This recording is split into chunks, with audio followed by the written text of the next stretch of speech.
একাত্তরকে প্রশ্নবিদ্ধ করার প্রয়াসে 16 ডিসেম্বর পাকিস্তানের আত্মসমর্পণকে ভারতের কাছে আত্মসমর্পণ বলে প্রচারের চেষ্টা চালাচ্ছে কেউ কেউ। এটা একটা মিথ্যে কথা। এর প্রমাণ দিচ্ছি আত্মসমর্পণের দলিল থেকে।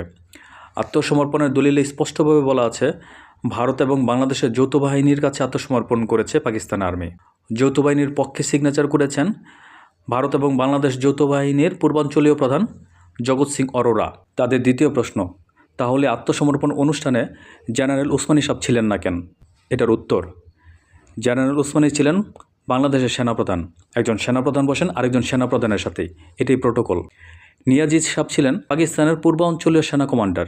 যদি আত্মসমর্পণ করতে পাকিস্তানের সেনাপ্রধান ইয়াহিয়া খান আসতেন, তাহলে হয়তো আমাদের সেনাপ্রধান সেখানে উপস্থিত থাকতেন। পরের প্রশ্ন, মুক্তিবাহিনীর কেউ সেখানে উপস্থিত ছিল না কেন?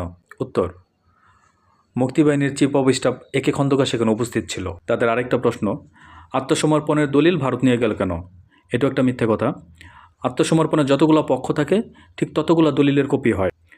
পাকিস্তানের কপি নিয়ে গেছে, ভারতের কপি, এবং বাংলাদেশেরটা বাংলাদেশের জাদুঘরে আছে। পাকিস্তান যে বাংলাদেশ এবং ভারত যৌথ বাহিনীর কাছে আত্মসমর্পণ করেছে তার আরেকটা প্রমাণ হচ্ছে এই আত্মসমর্পণ দলিল বাংলাদেশ এবং ভারত দুই দেশে আলাদা আলাদা আছে। তাদের পরের প্রশ্ন, আত্মসমর্পণের পর পাকিস্তানি আর্মিদেরকে ভারত নিয়ে গেল কেন?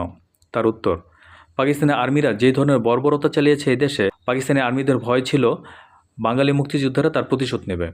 তাই আত্মসমর্পণের শর্তই ছিল জেনেভা কনভেনশন অনুযায়ী যুদ্ধবন্দীদেরকে যে ধরনের সুযোগ সুবিধা দেওয়ার কথা সেই ধরনের সুযোগ সুবিধা তাদেরকে দিতে হবে, যা আত্মসমর্পণ দলিলেও উল্লেখ আছে। যেহেতু মুক্তিবাহিনী রেগুলার কোনো ফোর্স না এবং জেনেভা কনভেনশনে স্বাক্ষরিত না, তাই আত্মসমর্পণের শর্ত অনুযায়ী পাকিস্তানি আর্মিদের সুরক্ষার জন্যে ভারতের কাছে দেওয়া হয়।